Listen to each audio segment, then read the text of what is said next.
Hello students, welcome to online classes. Last video में हमने एक दृढ़ घूर्णक के बारे में पढ़ा, उसकी ऊर्जा और उसका सलेक्शन रूल यानी चयन नियम पढ़े थे। आज जो हम पढ़ रहे हैं दृढ़ घूर्णन परमाणु की घूर्णन स्पेक्ट्रम की तीव्रता, घूर्णन स्पेक्ट्रम की तीव्रता पढ़ेंगे। घूर्णन स्पेक्ट्रम की तीव्रता। अच्छा, घूर्णन स्पेक्ट्रम की तीव्रता जब हम पढ़ते हैं तो उससे पहले हमने दृढ़ घूर्णक परमाणु के लिए ऊर्जा का सूत्र कैलकुलेट किया था। और क्या आया था ऊर्जा का सूत्र?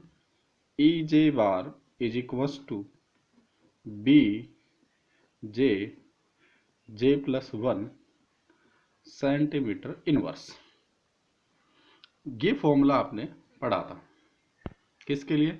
दृढ़ घूर्णक परमाणु के लिए। कि ऊर्जा का जो सूत्र आया था क्या था? ई जे बार इक्वल्स टू, अच्छा बार क्या ले रखा है, सेंटीमीटर इनवर्स में हम चेंज कर रहे थे। क्लियर है?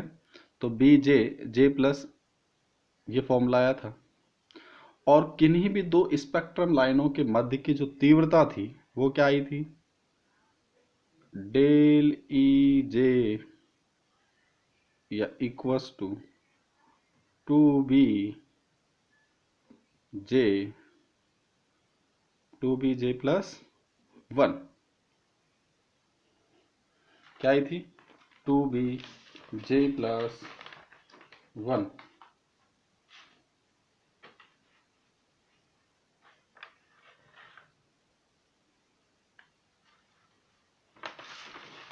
Centimetre inverse.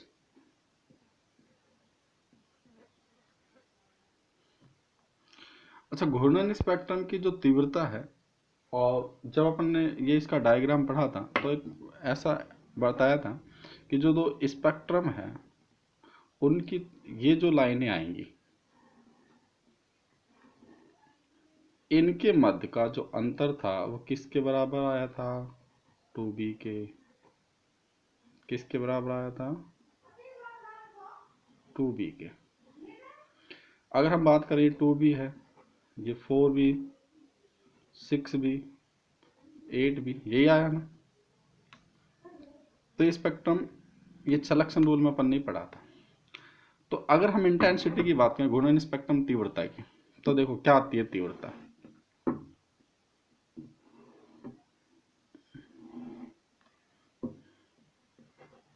इधर मैंने क्या ले ली? तीव्रता, और ये जे के मान लिए। ये क्या आया?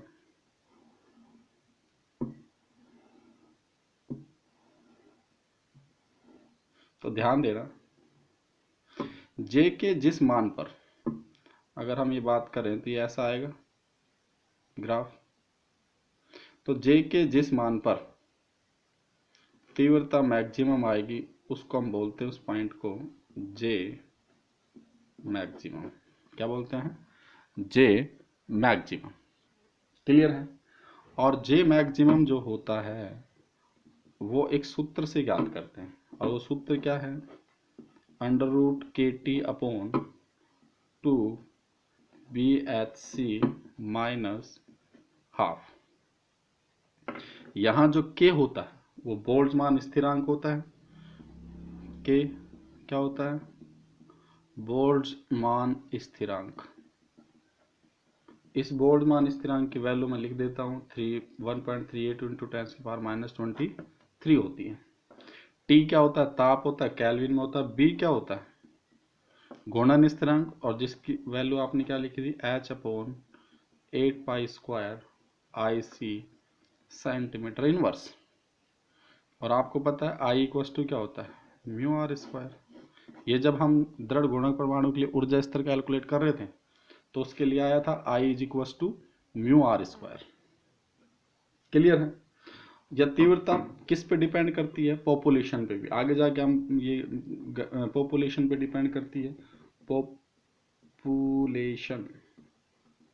और पॉपुलेशन को N J upon N naught से डिनोटेड करते हैं, यानी ये इसकी जगह लिख सकता हूं मैं, और ये जे की वैल्यू होगी।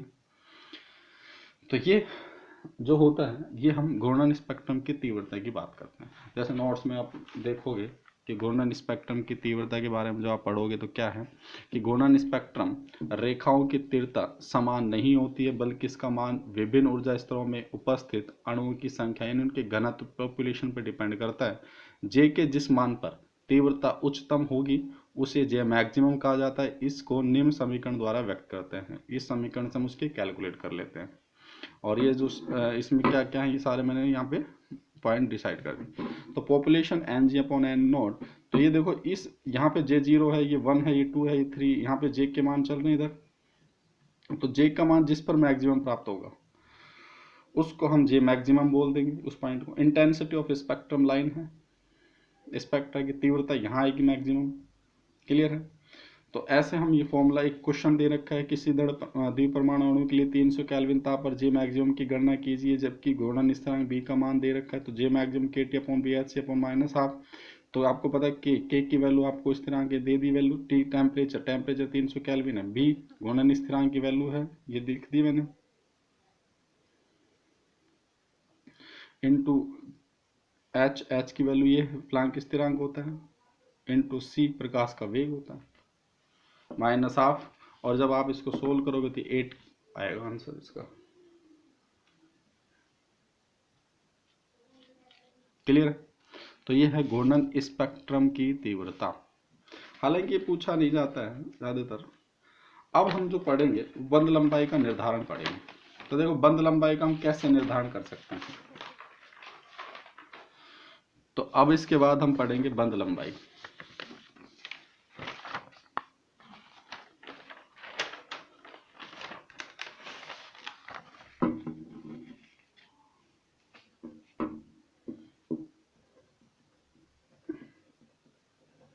तो हम बंद लंबाई का निर्धारण कर सकते हैं। तो देखो बंद लंबाई क्या होती है, किन्हीं भी दो परमाणु के नाभिक के नाभिक की दूरी जो होती है उसको हम बोलते हैं बंद लंबाई। आपने पढ़ा होगा कि जब हम बात कर रहे थे इसको हमने क्या कहा था, m1 द्रव्यमान, इसको अपन ने क्या कहा था m2, तो दो परमाणु होगा, ये इसका गुरुत्व केंद्र हो गया, यहाँ से यहाँ तक की दूरी क्या हो गई r। बस आपको r ही कैलकुलेट करना है, वो होती है बंद लंबाई। तो बंद लंबाई कैसे कैलकुलेट कर सकते हैं। तो देखो आपने एक फॉर्मूला पढ़ा था क्या, कि जो ई जे बार हो सकता है, या इसको हम क्या बोल सकते हैं वी बार, कहां से कहां तक होगा ये J2 J+1, फॉर्मूला आया था 2B J+1 सेंटीमीटर इनवर्स, किसी भी स्पेक्ट्रम लाइन की बात कर रहा हूं तो ये फॉर्मूला आता था। अब आप बताओ घूर्णन स्थिरांक B बराबर इक्वल टू क्या लिखते थे आप, H upon 8 pi square IC centimetre inverse. तो यहां से I इज इक्वल टू क्या लिखोगे, H upon 8 pi square BC centimetre inverse. तो I इज इक्वल टू क्या होता है म्यू R स्क्वायर। तो मुझे बताओ R इक्वल टू क्या लिख सकता हूं मैं, I upon under root mu. और जो म्यू होता है वो क्या होता है, समानीत द्रव्यमान। तो मुझे बताओ म्यू इज इक्वल टू बढ़ेगा, समानीत द्रव्यमान बढ़ेगा तो आर की वैल्यू बंद लंबाई क्या होगी, घटेगी। अगर आई की वैल्यू बढ़ेगी, जड़ता गुण की वैल्यू बढ़ेगी, तो आर की वैल्यू भी क्या होगी, इंक्रीज होगी। तो इस तरह हम बंद लंबाई का निर्धारण कर सकते हैं। क्लियर है। देखो अब बंद लंबाई का निर्धारण कैसे करेंगे, किन्हीं बंधी दो परमाणु के नाभिक के मध्य की दूरी को, या अंतरनाभिक की मध्य की दूरी को क्या कहते हैं, बंद लंबाई कहते हैं। घूर्णन स्पेक्ट्रम रेखाओं का जो अंतराल होता है 2b सेम होता है, या अंतराल 2b के समान होता है। अतः घूर्णन स्पेक्ट्रम b का मान ज्ञात कर जड़त्व गुण का मान ज्ञात किया जा सकता है। b की वैल्यू कैलकुलेट कर लोगे आप, इसकी सहायता से बंद लंबाई r ज्ञात कर सकते हैं। तो ये है फॉर्मूला, ये है। क्लियर है। इससे हम कैलकुलेट करते हैं। हम जानते हैं घूर्णन स्थिरांक b इक्वल टू ये होता है, आई की वैल्यू यहाँ से पुटअप करो, I equal to mu are square होता है, R equal to under root I upon M. Mu equal to m1 m2 m1 plus m2। Mu क्या होता है, समानीत द्रव्यमान। और आर क्या हो गया, बंद लंबाई। इस तरह हम बंद लंबाई को कैलकुलेट कर सकते हैं।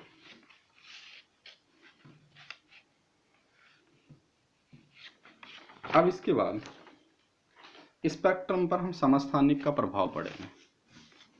क्या पढ़ेंगे?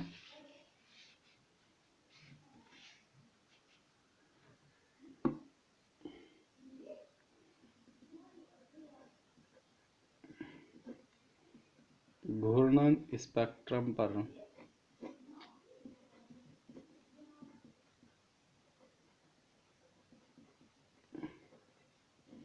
समस्थानिक का प्रभाव। अच्छा, घूर्णन स्पेक्ट्रम पर जब समस्थानिक का प्रभाव आप पढ़ोगे तो पहली बात तो वर्ड ये है कि समस्थानिक होता क्या है। समस्थानिक ये होते हैं जिनके परमाणु क्रमांक समान हो और द्रव्यमान संख्या क्या हो, अलग अलग हो, उसका हम समस्थानिक। तो उन समस्थानिक का घूर्णन स्पेक्ट्रम पे क्या प्रभाव पड़ता है वो हमें इसमें पढ़ना है। तो मुझे एक बात बताओ, घूर्णन स्पेक्ट्रम की जो ऊर्जा थी वो ऊर्जा किसके बराबर आती थी? B J plus 1 centimetre inverse. ये सूत्र आता था घूर्णन स्पेक्ट्रम के लिए। क्लियर है? ये जब सूत्र आता था तो यहां से B इज इक्वल टू, आप बताओ क्या लिखते थे? H/8 pi square I dot C। ये घूर्णन स्थिरांक की वैल्यू लिखते थे हम B की। अब मुझे एक बात बताओ आप, ये आपके पास फॉर्मूला है। अब J इक्वल टू क्या हो सकता है? 0 1 2 3 4। कहाँ से जा रहा है? 0 से 1 में जा रहा है, 1 से 2 में जा रहा है, 3 से। और जो अलाउड होता है J is equal to J plus minus 1 होता है। यह अपन ने पढ़ा था। अब B है ये घूर्णन स्थिरांक। अब देखो B किस पे डिपेंड? अच्छा, B प्रोपोर्शनल टू किसके? एनर्जी पे डिपेंड करेगा। जिसके B की वैल्यू जितनी ज़्यादा होगी उसकी एनर्जी उतनी ज़्यादा होगी, यानी उसकी एनर्जी गैप उतना ही ज़्यादा आएगा। चलो ठीक है। अब B किस पे डिपेंड करता है? तो B के लिए मैं यहाँ से लिख रहा हूँ भाई ई जे बार समानुपाती तो किसके लिख सकता हूँ? B के। और B 1 किसके हो गया? I के। क्लियर है? अच्छा, मैं यहाँ पे एक बात बताओ, I इक्वल्स टू क्या लिखते थे आप? Mu are square. तो मुझे बताओ I अगर आपके पास नहीं हो तो मैं ये लिख सकता हूँ E J bar equals E J proportional to B 1/r square के। इस सूत्र से हम समस्थानिक पर इफेक्ट कर सकते हैं। तो देखो, ये B की वैल्यू इंक्रीज होगी तो उसकी एनर्जी भी इंक्रीज हो जाएगी। कब? जब म्यू की वैल्यू क्या हो? कम। और I की वैल्यू क्या हो? डिक्रीज। और I की वैल्यू डिक्रीज होगी तो B की वैल्यू भी इंक्रीज हो जाएगी। तो समस्थानिक का क्या इफेक्ट होगा? अब मुझे एक बात बताओ, म्यू इंक्रीज समानी द्रव्यमान, तो म्यू इज इक्वल टू क्या होता था? m1 m2 upon m1 plus m2। यानी किसी का अगर द्रव्यमान बढ़ेगा तो उसके घूर्णन स्थिर बढ़ेगा तो घूर्णन स्थिरांक का मान कम हो जाएगा। अब की बार कम हो जाएगा तो उसकी एनर्जी गैप भी क्या होगा? कम। तो अगर हम बात करें घूर्णन स्पेक्ट्रम बनाएं तो घूर्णन स्पेक्ट्रम कुछ इस तरह आता था।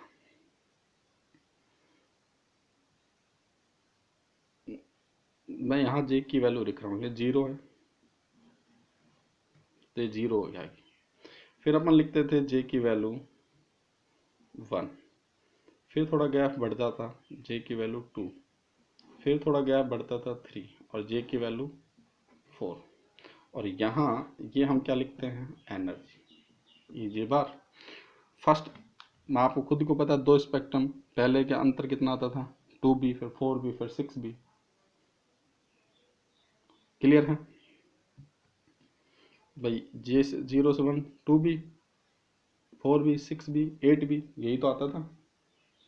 तो अब मुझे एक बात बताओ, ये तो J बराबर 0 हो ही गया। तो अब मैं किसका ले रहा हूँ? यहाँ जो हम बना रहे हैं ये मैं ले रहा हूँ, ये वाला तो मैंने लिखा कार्बन C12 का, ये वाली लाइन, मतलब ये वाले। और यहाँ मैं जो लिख रहा हूँ CO13 का। तो CO13 और C12 बताओ द्रव्यमान किसका ज़्यादा? इसका। तो द्रव्यमान जिसका ज़्यादा यानी म्यू की वैल्यू जिसकी ज़्यादा होगी उसकी बी की वैल्यू कम होगी, यानी उसका एनर्जी गैप कम होते जाएंगे। तो अब इसका जो एनर्जी गैप आएगा वो थोड़ा यहाँ आएगा, इससे कम, नेक्स्ट इससे कम यहाँ आएगा, इससे कम इसका यहाँ आएगा, इससे कम इसका यहाँ जाएगा। तो देखो ये कम होता आ गया।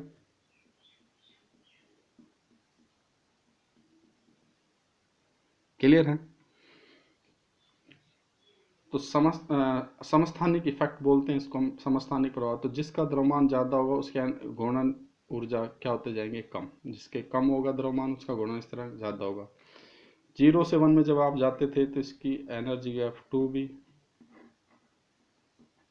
4b, 6b और ये 8b ये आते थे। ये एनर्जी गैप आ गए। एनर्जी गैप आप निकालते थे 2bj+1, उसे आप कैलकुलेट कर सकते हो। भैया आप 0 से 1 में जा रहे हो या 1 से 2 में जा रहे हो, और 1 से 2 में जाओ 2, अब यहाँ से यहाँ का डिफरेंस 2b का, 0 से 2 में जाओ, फिर 0 से 3 में जाओ, फिर 0 से 4 में जाओ, तो ये गैप बढ़ते जाते हैं। यहाँ देखिए 0, 1, 2, 3, 4। अगर हम इसका स्पेक्ट्रम यहाँ बना के देखते हैं तो ये लाइन का जो गैप है ये तो सेम आता है। देखो अब ये 2b का हो गया, ये 4b का हो गया, ये 6b का हो गया, ये किसका आ जाएगा 8b का। ये अब थोड़ा सा मैं डैश डैश कर देता हूँ, जो डैश डैश कर रहा हूँ किसका है, C13 का।